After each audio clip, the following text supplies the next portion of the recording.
2014 के मध्य में इराक और लेवांत का इस्लामिक स्टेट, जिसे आमतौर पर आतंकवादी समूह आईएसआईएस के नाम से जाना जाता है, इराक और सीरिया के कुछ हिस्सों में नया इलाका कब्जा करने में सफल हो गया था। इराक में राजनीतिक अस्थिरता का फायदा उठाकर आतंकवादी उत्तरी हिस्सों में और सीरिया के कई गढ़ों में हमला करने में सक्षम हो गए, जहां वे एक खिलाफत स्थापित करने का लक्ष्य रखते हैं, एक ऐसा राज्य जिसे शरीयत कानून के तहत चलाया जाएगा। अपने लक्ष्य को हासिल करने के लिए इन आतंकवादियों ने क्रूर और चौंकाने वाली रणनीतियां अपनाई, जिनमें सार्वजनिक हत्याएं और फांसी, वाहनों में विस्फोटक लगाकर धमाके करना और फिरौती के लिए अपहरण करना शामिल था, जिससे उनकी फतह के लिए धन जुटाया जाता था। इस्लामिक स्टेट को एक खिलाफत के रूप में घोषित करने से विदेशी लड़ाकों की भीड़ उमड़ पड़ी, जो इराक और सीरिया में Islamic state of Iraq and Syria में शामिल होने के लिए पहुंचे, क्योंकि वे अपना प्रभाव दूर दूर तक फैलाने की कोशिश कर रहे थे।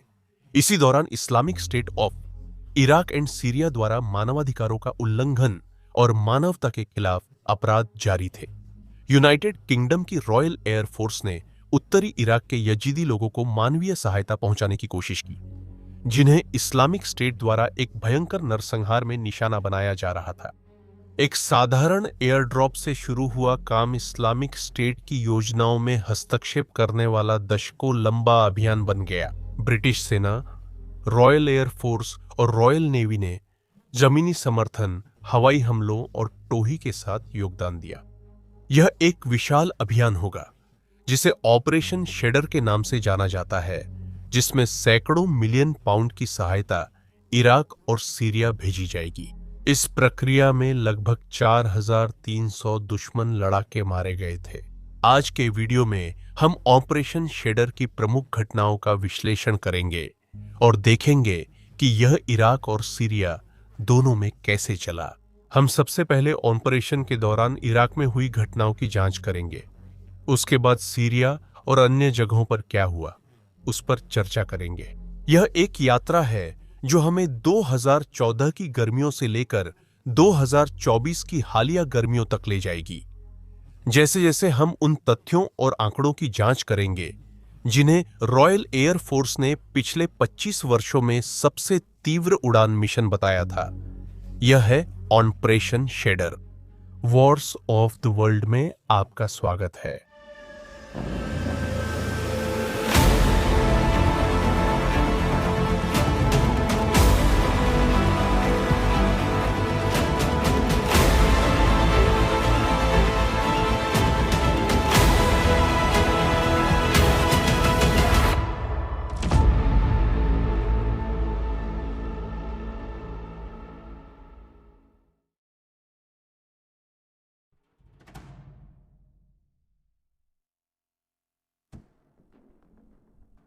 दो 2014 में इस्लामिक स्टेट द्वारा उत्तरी इराक पर नियंत्रण करने के बाद विभाजित इराकी सरकार ने संयुक्त राज्य अमेरिका से सहायता का अनुरोध किया और अब जो भूमि आईएसआईएस के नियंत्रण में थी, उस पर हवाई हमलों की मांग की। उस वर्ष अक्टूबर में अमेरिकियों ने इराकियों का समर्थन किया और combined joint task force operation inherent resolve की स्थापना की, और उनका लक्ष्य था इस्लामिक स्टेट को हमेशा के लिए नष्ट करना। अमेरिकी इसे एक बहुराष्ट्रीय प्रयास के रूप में देखना चाहते थे। हालांकि 2014 के नाटो शिखर सम्मेलन में, जो न्यूपोर्ट वेल्स में आयोजित हुआ था, संयुक्त राज्य अमेरिका के विदेश मंत्री जॉन केरी ने कई सहयोगी देशों को एक सैन्य गठबंधन बनाने के लिए प्रोत्साहित किया, आईएसआईएस को घुटनों पर लाने के लिए।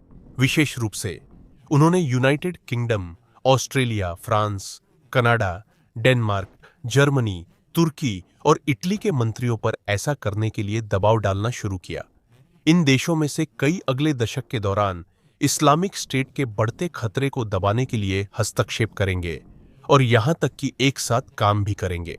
लेकिन मुख्य रूप से ऑपरेशन शेडर ब्रिटिश सेना, रॉयल एयर फोर्स और रॉयल नेवी का काम था।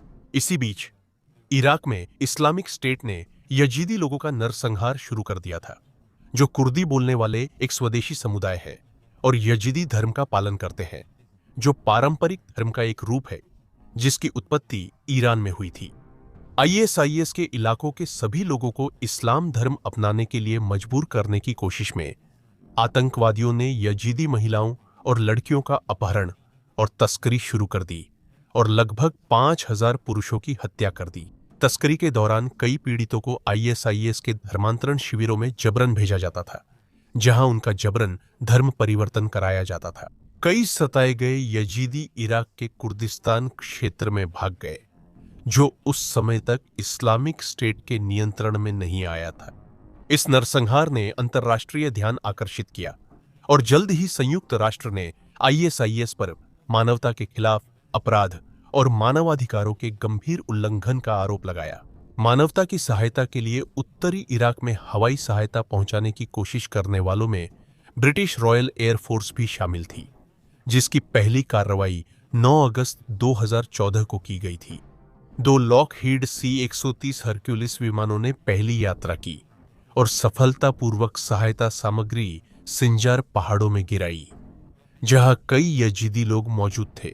जब हवाई सहायता गिराई जा रही थी, यूनाइटेड किंगडम के रक्षा मंत्रालय ने घोषणा की कि आज कई टॉर्नेडो GR-4 स्ट्राइक विमान सहायता सामग्री गिराने के दौरान साथ रहेंगे, ताकि नीचे संभावित आईएसआईएस ठिकानों की निगरानी की जा सके, जिससे सहायता अधिक विश्वसनीय तरीके से पहुंचाई जा सके। उनके साथ 4 चिनूक परिवहन हेलीकॉप्टर भी होंगे, ताकि अगर अगले कुछ दिनों में शरणार्थियों को बचाने के मिशन चलाने की जरूरत पड़ी तो उन्हें अंजाम दिया जा सके। 14 अगस्त तक RAF जमीन पर विस्थापित यजीदियों को सहायता पहुंचाना जारी रखेगा, लेकिन जल्द ही उन्होंने अपना ध्यान आईएसआईएस की गतिविधियों और मूवमेंट्स की निगरानी पर केंद्रित कर लिया। इन नई योजनाओं के तहत न केवल टॉर्नेडो विमानों को खुफिया जानकारी इकट्ठा करने के लिए तैनात किया गया, बल्कि रीपर, सेंटिनल, शैडो और सेंट्री विमानों को भी भेजा गया। ये विमान उत्तरी इराक और सीरिया के आसमान में गश्त करेंगे, आने वाले हफ्तों और महीनों में आतंकवादियों के व्यवहार में किसी भी बदलाव की निगरानी करेंगे। ब्रिटिशों के लिए इस्लामिक स्टेट के साथ लड़ाई में शामिल होने की कोई सक्रिय योजना नहीं थी। इस बिंदु तक टॉर्नेडो विमानों को हवाई हमले करने का आदेश नहीं था, क्योंकि संसद ने इसकी मंजूरी नहीं दी थी और रक्षा सचिव माइकल फॉलन ने कहा था कि भले ही ब्रिटेन हवाई हमलों और जमीनी अभियानों का स्वागत करेगा, लेकिन उनसे इन्हें शुरू करने के लिए नहीं कहा गया था। हालांकि यह सब तब बदल गया जब ब्रिटिश प्रधानमंत्री डेविड कैमरन ने संसद को बुलाया ताकि आईएसआईएस के खिलाफ हवाई हमलों की अनुमति पर बहस की जा सके। 26 दिसंबर 2014 को कैमरन ने बताया था कि इराकी सरकार ने ब्रिटिश हवाई हमलों का अनुरोध किया है ताकि वे इस्लामिक स्टेट नामक क्रूर आतंकवादी संगठन से लड़ने में उनकी मदद कर सकें, और साथ ही यह चिंता भी जताई कि अगर सेना निष्क्रिय रही तो यह समूह यूनाइटेड किंगडम की सुरक्षा के लिए खतरा बन सकता है। 7 घंटे बाद संसद ने हवाई हमलों के पक्ष में मतदान किया। आगे बढ़ते हुए 524 वोट हवाई हमलों के समर्थन में थे, जबकि सिर्फ 43 ने इसका विरोध किया।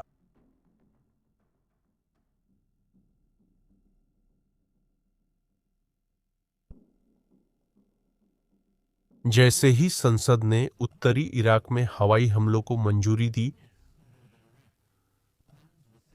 तुरंत ही आक्रमण शुरू करने की योजनाएं बना ली गईं। साइप्रस के RAF अक्रोटिरी में तैनात 6 टॉर्नेडो GR-4 को इराक भेजा गया ताकि वे हमले शुरू कर सकें, जिनमें से 2 ने 13 सितंबर 2014 को ऐसा किया। खुफिया जानकारी से आईएसआईएस के कई भारी हथियारों की स्थिति का पता चला था, जिन्हें टॉर्नेडो विमानों ने लेजर गाइडेड बम का इस्तेमाल करके सफलतापूर्वक नष्ट कर दिया। जहां पास में मौजूद एक सशस्त्र ट्रक ने काम पूरा करने के लिए ब्रिमस्टोन होमिंग मिसाइल दागी, वहीं 2 और टॉर्नेडो विमानों ने कई मानव रहित MQ-9 रीपर के साथ अगला अक्टूबर में ऑपरेशन शेडर में हिस्सा लिया, जिनमें से बाद वाले ने मिसाइल फायर से आईएसआईएस की एक स्थिति को सफलतापूर्वक निशाना बनाया। उस महीने की 10 तारीख को यूके के रक्षा सचिव माइकल फॉलन ने यह उल्लेख किया। साल के अंत तक RAF ने उत्तरी इराक में बड़ी संख्या में मिशन पूरे किए थे, जिनकी संख्या केवल संयुक्त राज्य अमेरिका द्वारा किए गए मिशनों से कम थी। इसी बीच अक्टूबर 2014 में इराक के एरबिल में प्रशिक्षण मिशन शुरू हो गए थे ताकि इराकी पेशमर्गा को ब्रिटिश हैवी मशीन गनों के इस्तेमाल का ज्ञान दिया जा सके। शुरुआत में सिर्फ 12 ब्रिटिश सैनिक इराकियों को इन गनों की ट्रेनिंग देने भेजे गए थे, लेकिन उनकी संख्या जल्दी ही बढ़ा दी गई। 12 से 50, फिर 100 और आखिरकार 300 तक पहुंच गई। 2016 तक करीब 31,000 पेशमर्गा लड़ाकों को इन भारी हथियारों का इस्तेमाल Islamic state all of Iraq and Syria के खिलाफ करने की ट्रेनिंग दी गई, जिससे स्थानीय बलों को जारी आतंकवादी खतरे के खिलाफ खुद का बचाव करने का बेहतर मौका मिला। हालांकि जैसे ही हवाई हमले शुरू हुए, ब्रिटिश जनता के बीच मिशन के बढ़ने की संभावनाओं को लेकर चिंताएं उठने लगीं। यह वह प्रक्रिया है जिसमें युद्ध में सफल अभियानों के बाद और भी अधिक महत्वाकांक्षी और कठिन अभियानों की ओर बढ़ा जाता है। जैसे जैसे मिशन अपनी प्रारंभिक लक्ष्य और दायरे से कहीं आगे बढ़ता है, मिशन क्रीप का अनुभव इराक युद्ध और अफगानिस्तान युद्ध में किया गया है और जनता चाहती थी कि ऐसा फिर से न हो। संसद ने यह स्पष्ट किया कि जमीनी सैनिकों को उत्तरी इराक में Islamic state of Iraq and Syria से लड़ने के लिए तैनात नहीं किया जाएगा और वे केवल इराकी लड़ाकों को प्रशिक्षण देने पर ही ध्यान केंद्रित करेंगे।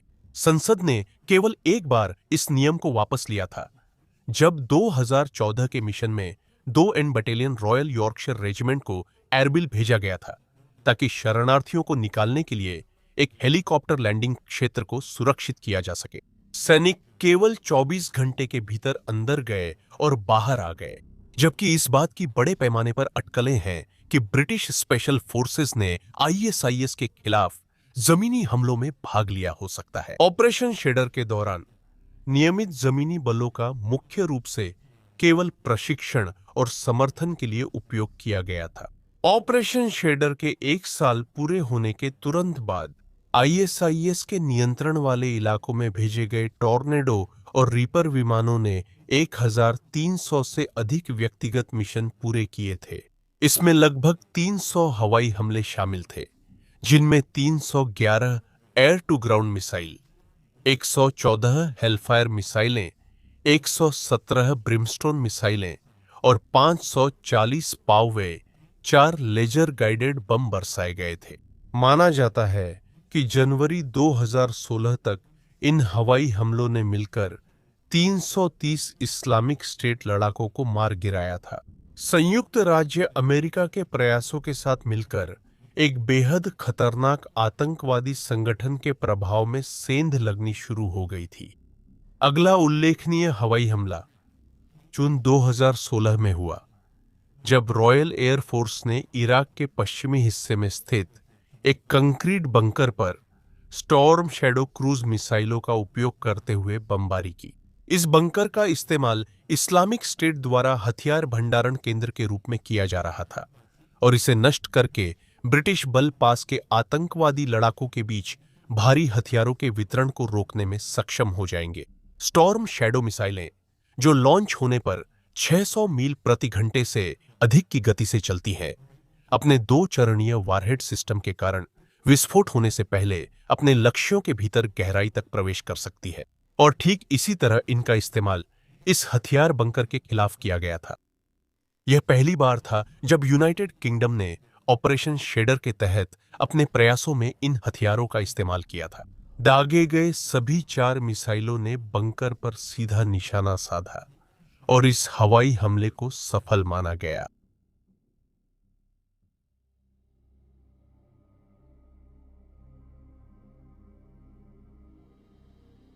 जबकि आरआईएफ ने इस्लामिक स्टेट के क्षेत्र पर हवाई हमले जारी रखे। 2016 के अंत से 2017 की शुरुआत तक कई इंजीनियरों को इराकी अल असद एयरबेस पर प्रशिक्षण सुविधाओं के निर्माण में सहायता के लिए तैनात किया गया। इसी समय के आसपास लगभग 600 ब्रिटिश कर्मी सीधे या परोक्ष रूप से हजारों इराकी सैनिकों को प्रशिक्षण देने में योगदान दे रहे थे, जो जमीन पर आईएसआईएस से लड़ने में सक्षम थे। अधिकांशतः ये प्रशिक्षण कार्यक्रम, जो इराक के कई ठिकानों पर चलाए गए, बहुत सफल रहे, लेकिन जनवरी 2017 में एक आपदा आ गई। लांस कॉर्पोरल स्कॉट हेथरिंगटन, जो इराक के कैंप ताजी में तैनात थे, कि उनके करीबी दोस्त लांस कॉर्पोरल कॉलिन थीका द्वारा गलती से मौत हो गई। बताया जाता है कि दोनों, जो सबसे अच्छे दोस्त थे, अपनी सर्विस पिस्टल्स की सफाई करते समय मजाक कर रहे थे। थीका, जिन्हें यह एहसास नहीं था कि उन्होंने अपनी बंदूक को फायरिंग के लिए तैयार कर दिया है और चैम्बर में गोली है, ने मजाक में ट्रिगर दबाया और हेथरिंगटन के सीने में एक गोली चला दी, जिससे उनकी मौत हो गई। बाद में थीका को 3 साल की जेल की सजा सुनाई गई। उन्होंने गंभीर लापरवाही से हुई हत्या, मैनस्लॉटर, स्वीकार की। प्रशिक्षण कार्यक्रम को वास्तव में जनवरी 2020 में अस्थायी रूप से निलंबित कर दिया गया था, जब बगदाद अंतर्राष्ट्रीय हवाई अड्डे पर हवाई हमले के कारण ईरान और संयुक्त राज्य अमेरिका के बीच तनाव बढ़ने लगा। संयुक्त राज्य अमेरिका के राष्ट्रपति डोनाल्ड ट्रंप ने इस हमले को अंजाम देने का आदेश दिया था और ईरानी कमांडर कासिम सुलेमानी मारे गए थे। इससे सुरक्षा चिंताएं बढ़ गईं, जिससे ब्रिटिश सैनिक इराकी सैनिकों को विश्वसनीय रूप से प्रशिक्षित नहीं कर सकते थे, क्योंकि उनके ठिकानों के पास नए संघर्ष का खतरा था। इसके अलावा कोविड-19 महामारी के कारण प्रशिक्षण कार्यक्रम को और भी कम कर दिया गया था, ताकि सैनिकों को जोखिम में न डाला जाए, इससे पहले कि वे अपने हथियार भी चला सकें। इसके अलावा मार्च 2020 में एक ईरान समर्थित मिलिशिया ने कैंप ताजी पर रॉकेट हमला किया, जिसमें 3 सैनिक मारे गए, जिनमें से एक British lance corporal Brody Ghislaine थे। अमेरिकियों ने जिम्मेदार समूह पर हवाई हमला करके जवाबी कार्रवाई की और प्रशिक्षण कार्यक्रम हालांकि अभी भी चालू था, लेकिन ऑपरेशन शेडर की शुरुआत के समय जितनी सक्रियता थी उतनी अब नहीं रही। सीरिया में Islamic state of Iraq and Syria के खिलाफ कई सफल हमलों के बाद रॉयल एयर फोर्स ने 2019 से लेकर अप्रैल 2020 तक अपनी उड़ान मिशनों की तीव्रता को कम कर दिया। 9 महीनों तक ब्रिटेन ने अपने हवाई हमलों को रोक दिया था और फिर बगदाद के उत्तर में यूरोफाइटर टाइफून और रीपर की तैनाती के साथ इन्हें फिर से शुरू किया। इन हमलों में रॉयल एयर फोर्स ने तुजकेरमा और किरकुक के इलाकों में पहाड़ों के भीतर गहराई में स्थित Islamic state of Iraq and Syria के स्वामित्व वाली इमारतों को निशाना बनाया।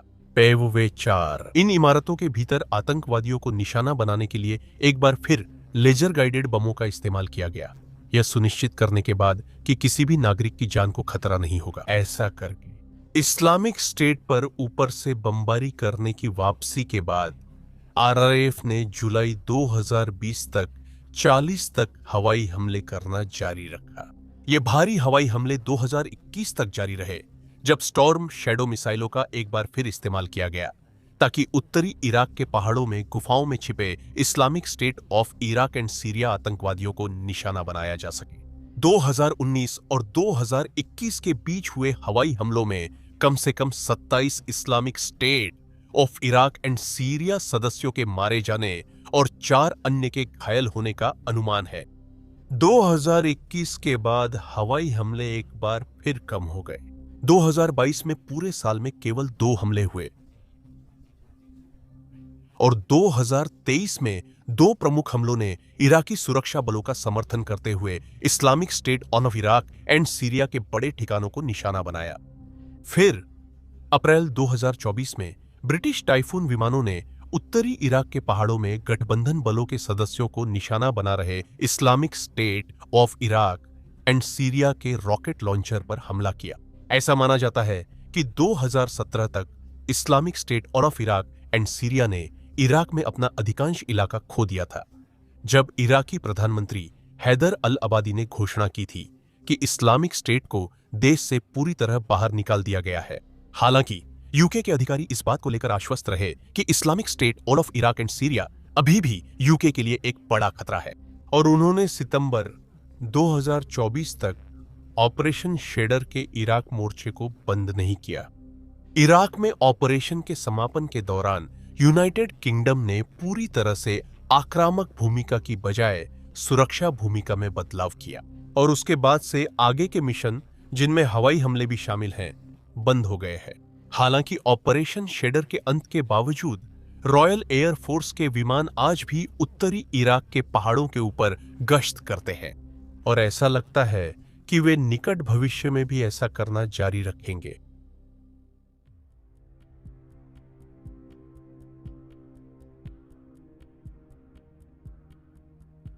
सीरिया की भूमिका ऑपरेशन शेडर में 2013 से जुड़ी हुई है, जब यजीदी नरसंहार नहीं हुआ था और आईएसआईएस ने मध्य पूर्व में नई जमीन पर कब्जा नहीं किया था। 21 अगस्त 2013 को सीरियाई राष्ट्रपति बशर अल असद की सैन्य ताकतों ने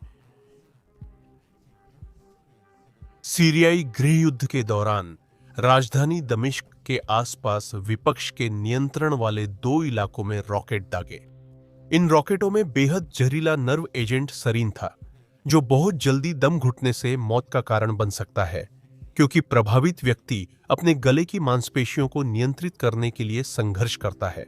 हालांकि इस रासायनिक हमले में मरने वालों की सही संख्या ज्ञात नहीं है, लेकिन माना जाता है कि इसके कारण 281 से लेकर 1729 लोगों तक की मौत हुई थी। यह 1980 के दशक में हुए ईरान इराक युद्ध के बाद रासायनिक हथियारों का सबसे घातक एकल उपयोग होगा। इस हमले के बाद अंतर्राष्ट्रीय ध्यान जल्दी ही सीरिया की ओर चला गया और हाउस ऑफ कॉमन्स ने प्रधानमंत्री डेविड कैमरन के नेतृत्व में अल असद की सेनाओं के खिलाफ सैन्य कार्रवाई की जानी चाहिए या नहीं, इस पर मतदान किया। आखिरकार सीरिया में आक्रामक कार्रवाई आगे न बढ़ाने का फैसला लिया गया। इस फैसले के तुरंत बाद ब्रिटिश मीडिया में इसे कैमरन की गलती और हार के रूप में देखा गया, लेकिन कैमरन के प्रवक्ता ने यह जरूर कहा कि भले ही सीरियाई सरकार के खिलाफ कार्रवाई नहीं की जाएगी, लेकिन सीरिया में आतंकवादी ताकतों के खिलाफ कार्रवाई पर अब भी विचार किया जा सकता है।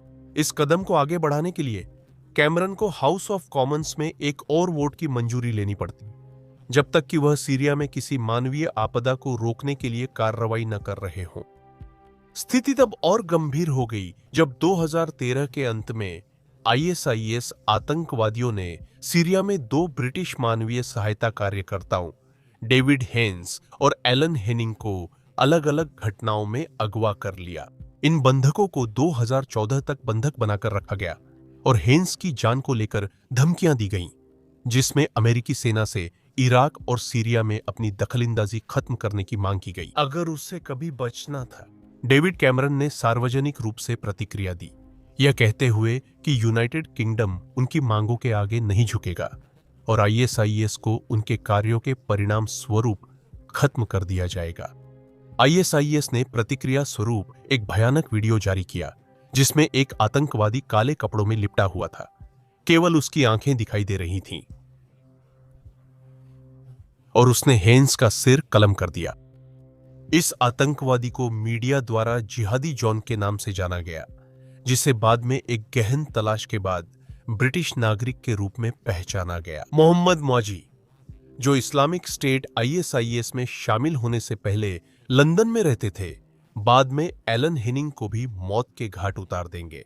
ऑपरेशन शेडर के तहत इराक में यूके द्वारा किए गए हवाई हमलों के जवाब में शुरुआती निगरानी मिशन 2014 में शुरू हुए थे। रॉयल एयर फोर्स ने साइप्रस से रीपर ड्रोन भेजे थे ताकि आईएसआईएस के आतंकवादी ठिकानों पर खुफिया जानकारी इकट्ठा की जा सके। फिर नवंबर 2014 में मोहम्मद मौजी को मारने के लिए संयुक्त राज्य अमेरिका के नेतृत्व में एक मिशन चलाया गया, जिसमें रॉयल एयर फोर्स ने भी समर्थन दिया और इसका नतीजा यह हुआ कि इस कुख्यात आतंकवादी की मौत हो गई। वह इमारत से निकलकर गाड़ी में बैठने जा रहा था, तभी हमले में मारा गया और जल्द ही इस्लामिक स्टेट ने उसकी मौत की पुष्टि की। शायद सीरिया के लिए यही कहानी का अंत था, लेकिन जून 2015 में एक और आतंकवादी हमले ने सरकार को एक बार फिर से कार्रवाई करने के लिए मजबूर कर दिया। इस बार आईएसआईएस बंदूकधारी सैफुद्दीन रेजगुई ने ट्यूनिशिया के पोर्ट एल कांटावी में एक होटल रिसोर्ट पर हमला किया था, जिसमें 38 लोगों की मौत हो गई थी। उसकी 30 पीड़ितों की पहचान ब्रिटिश छुट्टियां मनाने वालों के रूप में हुई थी और जल्द ही डेविड कैमरन ने ब्रिटेन से सीरिया की उस जमीन पर हवाई हमले करने की मांग शुरू कर दी थी, जिस पर आईएसआईएस ने 2014 में कब्जा किया था। जबकि रॉयल एयरफोर्स के विमान सीरियाई हवाई क्षेत्र में काम कर रहे थे, वे मुख्य रूप से निगरानी मिशनों पर या संयुक्त राज्य वायुसेना को समर्थन देने के लिए तैनात थे। यह सितंबर 2015 में बदल गया, जब आरएएफ के एक रीपर ड्रोन ने दो ब्रिटिश इस्लामिक स्टेट आतंकवादियों राहुल अमीन और रईद खान दोनों को सीरिया में मार गिराया। कैमरन ने सार्वजनिक रूप से समझाया कि यह आत्मरक्षा का एक कदम था। बताया गया कि जिन आतंकवादियों की बात हो रही है, वे मारे जाने से पहले यूनाइटेड किंगडम पर हमले की योजना बना रहे थे। सीरिया में हवाई हमलों का नेतृत्व करने के लिए ब्रिटेन के पक्ष में मामला नवंबर 2015 में फिर से मजबूत हो गया, जब पेरिस, फ्रांस में एक के बाद एक समन्वित आतंकवादी हमले हुए। इससे डेविड कैमरन ने संसद में यह मामला उठाया कि यूके को आईएसआईएस के नियंत्रण वाले इलाकों पर हमले में शामिल होना चाहिए। और दिसंबर में 10 घंटे की बहस के बाद हाउस ऑफ कॉमन्स ने उनके पक्ष में मतदान किया। ठीक कुछ घंटे बाद जब डेविड कैमरन के हवाई हमलों के पक्ष में मतदान हुआ था, 4 टॉर्नेडो GR-4 अपने साइप्रस स्थित आरएएफ बेस से रवाना हुए ताकि सीरिया में आईएसआईएस के ठिकानों पर पहला हमला किया जा सके। उनके साथ एक रीपर ड्रोन और एक हवाई ईंधन भरने वाला टैंकर भी शामिल हुआ और वे देश के पूर्वी इलाके में स्थित ओमार ओनियल फील्ड की ओर बढ़े। इस ओनियल फील्ड पर 2014 में अपने क्षेत्रीय विस्तार के बाद इस्लामिक स्टेट ने कब्जा कर लिया था और यह इलाका आतंकवादियों के लिए आय का एक बड़ा स्रोत बना रहा। इसे नष्ट करना उनके विस्तार की योजनाओं में रोड़ा अटका देता। मिशन को सफल बताया गया और ओनियल फील्ड्स के भीतर 6 प्रमुख Islamic state of Iraq and Syria ठिकानों को नष्ट करने के लिए पेव वे 4 लेजर गाइडेड बमों का इस्तेमाल किया गया। अगले 2 वर्षों के दौरान सीरियाई जमीन पर Islamic state of Iraq and Syria आतंकवादियों के खिलाफ लगभग 85 अलग अलग हवाई हमले किए गए। सिर्फ संयुक्त राज्य अमेरिका ही इससे ज्यादा हमले कर सका। मई 2015 में ऑपरेशन शेडर के तहत सीरिया के अल-अमीर में तैनात यूटशेक के और यूएस स्पेशल फोर्सेस ने इस्लामिक स्टेट के एक प्रमुख नेता अबू सय्याफ को ढूंढ निकाला। वे उसे पकड़ना चाहते थे, लेकिन जो झड़प हुई उसमें उसकी मौत हो गई। इसके बजाय सैनिक उसकी पत्नी उम्म सय्याफ को पकड़ने में सफल रहे और एक युवा यजीदी महिला को आजाद कराया, जिसे माना जाता है कि वह सय्याफ की गुलाम थी। उसी साल बाद में विशेष बलों ने एक बचाव अभियान में 6 आईएसआईएस आतंकवादियों को भी मार गिराया। सीरिया में जमीनी मिशन इराक के ऑपरेशन शेडर के मुकाबले ज्यादा सक्रिय थे। 2016 में बताया गया कि विशेष बल वास्तव में मोर्चे पर लड़ रहे थे और नए सीरियाई सेना का समर्थन कर रहे थे जब वे आईएसआईएस के नेतृत्व वाले हमलों का सामना कर रहे थे। बताया गया कि उन्होंने आईएसआईएस से छुड़ाए गए एक गांव में एक सैन्य अड्डे के पुनर्निर्माण में भी मदद की, जिसमें सीरियाई बलों ने उन्हें हथियार और प्रशिक्षण उपलब्ध कराया। यूके के विशेष बलों की अपेक्षाकृत छोटी संख्या उस अड्डे पर पीछे रह गई ताकि निगरानी, जांच और क्षेत्र की सामान्य सुरक्षा में मदद कर सके। इसी बीच जैसे इराक में ऑपरेशन शेडर के दौरान हुआ था, वैसे ही ब्रिटिश सैन्य प्रशिक्षकों को पास के मित्र देशों जैसे तुर्की में भेजा गया था ताकि वे सीरियाई सेना के सदस्यों के लिए संयुक्त राज्य अमेरिका के प्रशिक्षण कार्यक्रम में सहायता कर सके। लगभग 75 ब्रिटिश कर्मियों को इस प्रशिक्षण कार्यक्रम में नियुक्त किया गया था, जिसमें सीरियाई लोगों को छोटे हथियारों, चिकित्सा प्रशिक्षण और अग्रिम पंक्ति की रणनीतियों से संबंधित जानकारी दी गई थी, देश को Islamic state of Iraq and Syria के खतरे से बेहतर बचाने के लिए। प्रशिक्षण अवधि 3 साल से अधिक चली। इस दौरान कई ब्रिटिश सैनिकों ने सीरिया के दक्षिणी क्षेत्रों में एक नई बटालियन के निर्माण में सहयोग किया।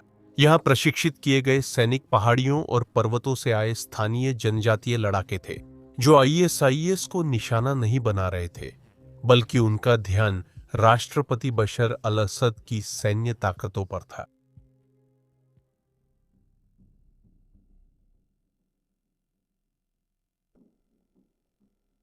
जैसे जैसे प्रशिक्षण, हवाई हमले और विशेष बलों के मिशन चलते रहे, ब्रिटिश सेना सीरिया में आईएसआईएस विरोधी लड़ाकों को लगभग 5 लाख गोलियों की आपूर्ति करने में सक्षम रही।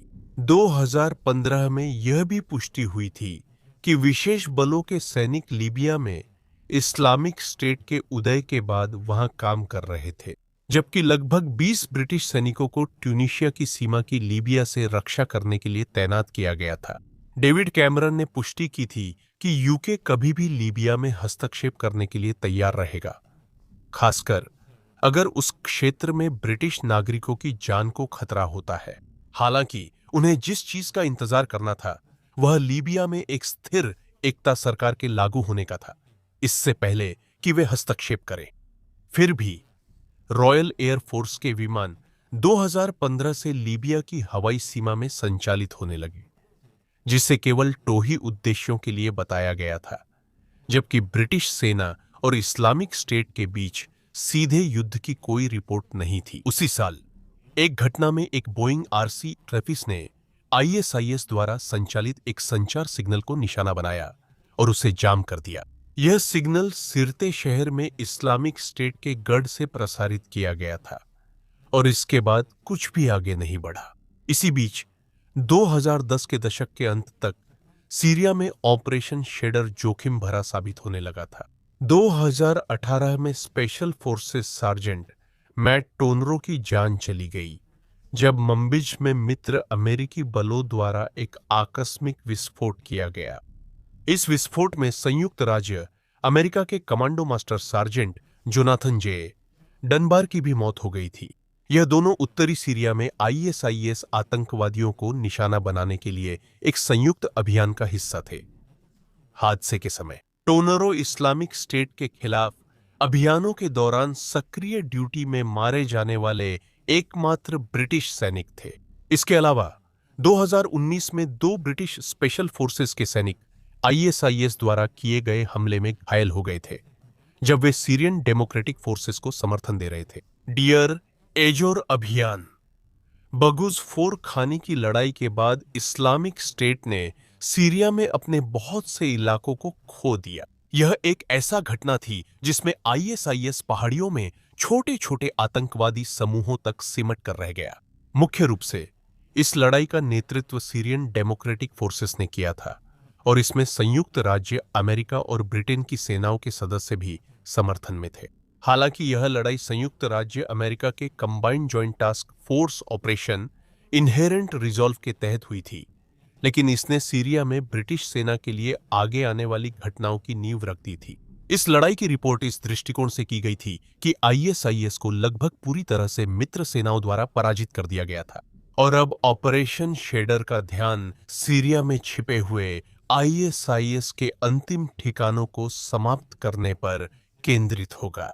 जून 2021 में रॉयल नेवी ने ऑपरेशन शेडर में अपनी पहली बड़ी भागीदारी शुरू की। इसने यूके कैरियर स्ट्राइक ग्रुप 21 को भूमध्य सागर में तैनात किया ताकि आरएएफ विमानों को सीरिया में आईएसआईएस के क्षेत्रों तक बेहतर पहुंच मिल सके।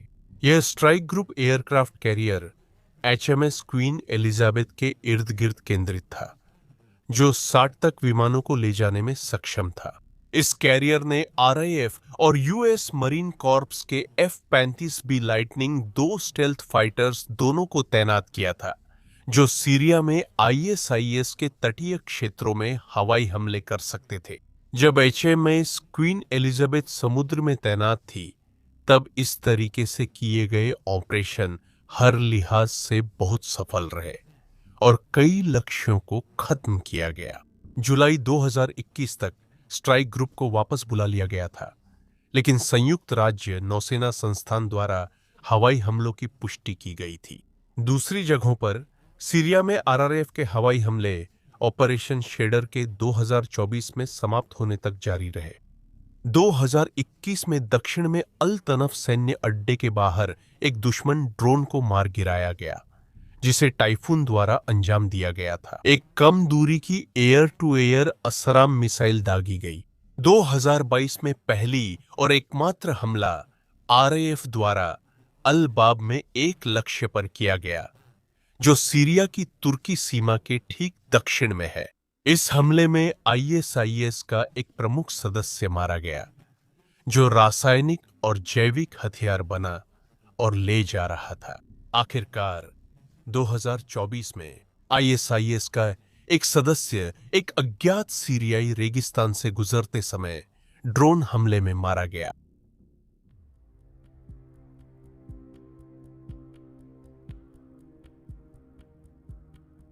यूके द्वारा ऑपरेशन शेडर शुरू करने पर शुरू से ही मिलीजुली प्रतिक्रियाएं आने लगीं। जो लोग देश के इराक और सीरिया में हस्तक्षेप का विरोध करते थे, वे आमतौर पर मतदान होने से पहले ही बहुत जोश के साथ इसका विरोध करते थे। लेबर पार्टी की सांसद रुशनारा अली, जो एक प्रैक्टिसिंग मुस्लिम हैं, ने उस समय के लेबर पार्टी के नेता एड मिलीबैंड को पत्र लिखा और कहा, उद्धरण, मैं संसद के सभी पक्षों के सदस्यों की ईमानदारी की सराहना करता हूं, जो आज आईएसआईएल के खिलाफ सैन्य कार्रवाई का समर्थन करते हैं। मैं जानता हूं कि ब्रिटिश मुस्लिम आईएसआईएल द्वारा किए गए हत्याओं की पूरी तरह निंदा करने में एकजुट है। हालांकि मुस्लिम और गैर मुस्लिम समुदायों में यह वास्तविक विश्वास है कि सैन्य कार्रवाई केवल इराक के लोगों के लिए और अधिक खून खराबा और अधिक दर्द ही लाएगी। ब्रिटिश जनता ने भी हवाई हमलों को लेकर काफी विरोधी राय रखी थी। देश के कई वामपंथी निवासियों ने सांसदों से हवाई हमलों के खिलाफ वोट देने की अपील की, जिससे डेविड कैमरन द्वारा यह घोषणा करने पर कि वे वास्तव में आगे बढ़ेंगे, निराशा और चिंता फैल गई।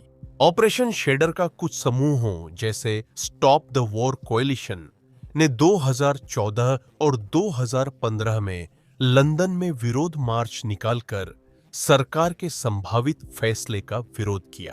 2021 में एक राजनेता ऑपरेशन शेडर के अप्रत्यक्ष शिकार बन गए जब उन्होंने हवाई हमलों के पक्ष में वोट दिया। सीरिया में कंजर्वेटिव पार्टी के डेविड एमोस की हत्या इस्लामी चरमपंथी अली हाबी अली ने कर दी, जो सोमाली मूल के ब्रिटिश नागरिक थे। अली को घटनास्थल पर ही गिरफ्तार कर लिया गया था, जब उसने एमोस के सीने में कई बार चाकू मारा था और बाद में उसे आजीवन कारावास की सजा सुनाई गई।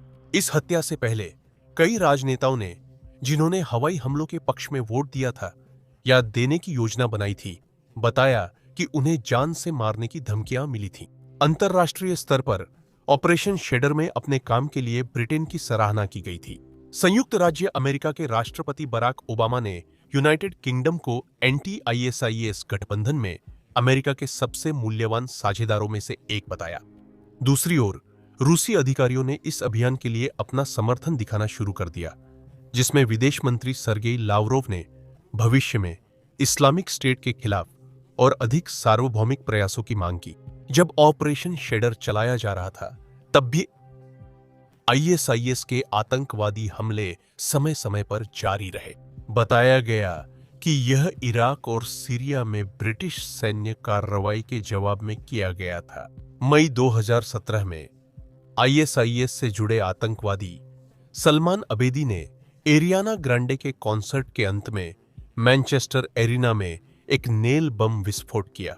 इस विस्फोट में 22 लोगों की मौत हो गई, जबकि 1017 अन्य घायल हो गए, जहां सलमान अबेदी ने इस बम विस्फोट में अपनी जान दे दी। वहीं उसके भाई हाशिम अबेदी ने आतंकवादियों के लिए इस बम को बनाने के लिए सामग्री जुटाई थी। उसे उम्र कैद की सजा सुनाई गई, जिसमें कम से कम 55 साल की न्यूनतम अवधि तय की गई। यह ब्रिटिश अदालत द्वारा दी गई अब तक की सबसे लंबी उम्र कैद की सजा है। उसी साल की शुरुआत में आतंकवादी खालिद मसूद द्वारा किए गए एक अलग हमले में हमलावर ने अपनी कार लंदन के वेस्टमिंस्टर ब्रिज के दक्षिणी हिस्से में व्यस्त सड़क पर चल रहे पैदल यात्रियों पर चढ़ा दी थी। उसने जिन 50 लोगों को घायल किया था, उनमें से 4 की मौत हो गई। इसके बाद उसने एक निहत्थे पुलिस अधिकारी को चाकू मार दिया और फिर एक हथियारबंद अधिकारी ने उसे गोली मार दी। इस हमले की जिम्मेदारी Islamic state of Iraq and Syria ने ली थी और माना जाता है कि मसूद ब्रिटेन की मध्य पूर्व में दखलंदाजी का बदला लेने के लिए जिहाद कर रहा था। 2024 में ऑपरेशन शेडर के समाप्त होने के बाद भी इराक और सीरिया दोनों में ब्रिटिश सैन्य उपस्थिति बनी हुई है। सितंबर 2025 में एंटी आईएसआईएस गठबंधन ने आधिकारिक रूप से अपनी लड़ाकू मिशन समाप्त कर दी थी। फिर भी सैन्य सहायता अब भी दी जा रही है। ऑपरेशन शेडर ने इराक, सीरिया और लीबिया में आईएसआईएस की क्षेत्रीय हार में योगदान दिया, लेकिन खतरा पूरी तरह से समाप्त नहीं हुआ था और इसी कारण अब एक अधिक रक्षात्मक स्थिति अपनाई गई है ताकि इस्लामिक स्टेट को फिर से सत्ता हासिल करने से रोका जा सके। उनके बचे हुए सदस्यों का भविष्य कम से कम फिलहाल के लिए अभी देखना बाकी है। आज का वीडियो देखने के लिए धन्यवाद। अगर आपको यह जानकारीपूर्ण लगा हो तो कृपया लाइक करें या नीचे कमेंट करें। हमारी सारी सामग्री रिसर्च और स्क्रिप्ट लेखन से लेकर एडिटिंग और नैरेशन तक पूरी तरह इंसानों द्वारा की जाती है। इसमें एआई का कोई इस्तेमाल नहीं होता। अगर आप हमारे चैनल को सपोर्ट करना चाहते हैं तो सब्सक्राइब करें और बेल आइकन दबाएं ताकि अगला Wars of the world video कब रिलीज होगा इसकी नोटिफिकेशन आपको मिल सके। देखने के लिए धन्यवाद।